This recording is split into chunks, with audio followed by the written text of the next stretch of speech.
What's up, y'all? How y'all doing? This is a first round recap. If you saw my last video, you see that it really panned out the way I thought it would.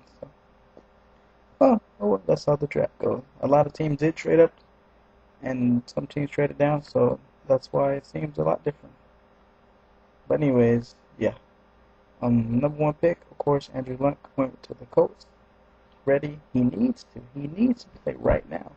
He will, and Colts need to put weapons around him. A new line, receivers, tight end, with Reggie Wayne still there, but Pierre Garcon, he's gone. Joseph Adai gone. Dallas Clark gone. They need to put weapons around him. Looking at the roster, I didn't really recognize anybody there. They need to put weapons around him as well.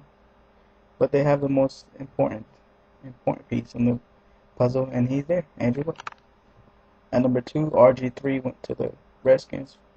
With Shanahan's West Coast offense, he fits perfectly there. Perfectly with bootlegs, a lot of quarterback movement in the pocket and outside the pocket. With Santana Moss aging, they need to put a receiver there. Fred Davis showed flashes at tight end, and he'll need to keep improving. And in my opinion, Roy Halou needs to become the the running back. I'm sorry. And the offense needs to step up because the defense can compete in that conference and in that division as well. But they need that offense to catch up. Number three, the Browns traded up to get Trent Richardson, the running back. In that cold weather city, in that cold weather division, they need a running back. They need a running back. So they got him, man. Hopefully it'll pan out. Downhill runner, exciting. Ran the offensive in Alabama. That is an NFL style, so he can block and catch passes out the backfield. With the way he runs, though, he is a little susceptible to being injured, and that may be a little problem. But we'll see how that pans out. At number 22, the Browns also traded up to get Brandon Wheat. To me, the steal of the first round, he should start. They need to trade Colt McCoy away. Sorry, but you're not working. So they got Brandon Wheat in there. He's 28, though, but he's mature. He went to spring training in baseball with the New York Yankees, their minor league team. That must have helped him out with something. The whole baseball thing didn't work out. It helped him out when he's matured. So he's there. He should give him a couple years. They say he's too old, but that's with the NFL lifespan of a player isn't long anyway. So we'll see. We'll see how that goes.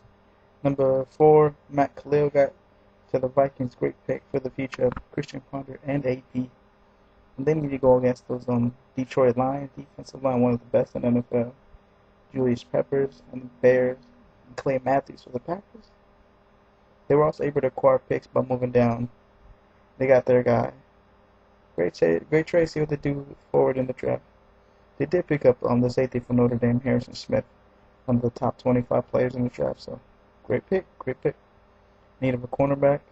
Maybe take a chance on Janoris Jenkins, the trouble cornerback in Florida. Justin Blackman went 5th overall to the Jags. They needed weapons there for Blaine Gabbert and to take the load off of Maurice Jones-Drew. They do need to sell tickets there, and he can bring some people there, some excitement. The question is whether Gabbert will plan out or not. But we'll see how that goes. He did catch a lot of red zone touchdowns, so that'll help out. And in my opinion, the best receiver in the draft. Whether he's going to be there or not, we don't know. We don't know anything about these picks. We don't know how they'll pan out or not. And that's the great thing about the NFL draft. People take chances and shots. Some hit home runs, some miss. We'll see. The number 6 Cowboys trade up to pick Morris Claiborne out of LSU. The cornerback will improve one of the worst secondaries in the league. Cornerback they just acquired Carr in free agency. They didn't improve it. He's not necessarily a playmaker like Patrick Peterson last year, but they got a good cornerback with great hands. And in that division with RG3, Eli, and Vic, the ball will be in the air a lot, so he's there. Mark Barron filled a hole in that in the Bucs defense at 7, who was historically bad. Hard-hitting, versatile safety, great impact immediately. Any Alabama player is well coached. He was the quarterback of that defense, 2-time champion. And my team, the Bucs. And Ryan Tannehill at number 8, the Bust. biggest reach of the draft so far. Morgan's played at wide receiver than at quarterback. His old head coach wasn't even convinced he wanted him in Miami. He's the offensive coordinator there. And now I guess he's stuck with him. Major potential. But potential, if it doesn't pan out, will get you fired. Matt Moore could have used some weapons around here with Marsha gone. Could have taken the quarterback later, but we'll see. Major bust potential. Major bust potential. And number 9, Luke Kuechly, a linebacker. Not really convinced on. Played against mediocre ACC teams. To draft him at 9 is a bit high for inside linebacker. Honestly, I haven't seen him play much, but to me he's a bit high. Number 10, Stephen Gilmore from South Carolina. Played in the SEC against some of the best offenses. And great pick. He did climb the board a lot. So somebody took a chance on him in the Bills. But we'll see. He should be good though. Playing in the SEC under Steve Kerr. The Patriots, in other news, traded up to 21-27 to pick up 2 defenders to improve what was one of the worst defenses in the league. With picking up Chandler Jones, lineman from Syracuse, and Dante Hightower, the linebacker from Alabama. The sleeper pick of the draft, Doug Martin. Doug Martin to the Bucs. Compliments Blunt very well. Blocked for the quarterback, catch patches out the backfield.